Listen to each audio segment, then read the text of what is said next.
A $5,000 haircut, $40,000 a week in allowance. And for Cristiano Ronaldo Jr., that still was not enough. For most people, a lifetime of savings would not cover 1 month of the way he lives. And there is only one reason he gets to spend like that. He is Cristiano Ronaldo's son. From the day he was born, mansions and money were the baseline. One of the most talked about homes was the oceanfront villa in Madeira, reportedly worth $50 million.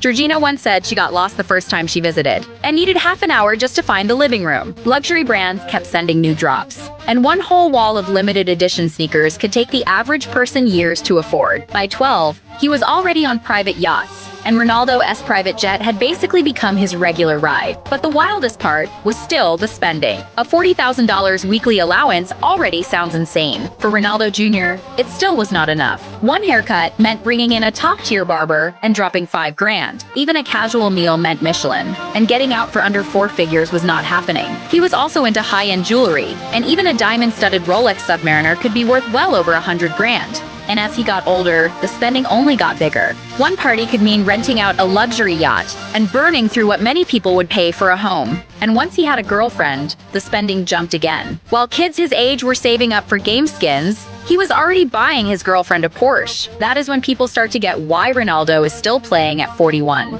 When you have a son spending like that, slowing down probably does not feel like an option. But Ronaldo did not keep letting it slide. He eventually went the tough love route and cut the allowance from $40,000 a week to $15,000. Then he dragged him back to the poor neighborhood, where he grew up. There were peeling walls, a worn-out little bed, and nothing that looked remotely like the life Ronaldo Jr. was used to. For a kid raised in mansions, that was a shock! But do not write him off as just another rich kid living off his last name. Off the field, he is already a youth face for the CR7 brand, with commercial potential reportedly above 10 million euros. And if he ever makes it onto Europe's biggest stage, that number could climb fast. On the field, he has already made noise in Al Nassr's youth setup, helping win titles and scoring after dribbling past multiple defenders. There is even talk of moving him up early and chasing the father and son moment on the same field. But the club he really seems to want is Real Madrid. This is a kid who grew up with yachts and private jets, got dragged back to peeling walls and a worn-out bed, and still has Real Madrid in his sights. So what do you think?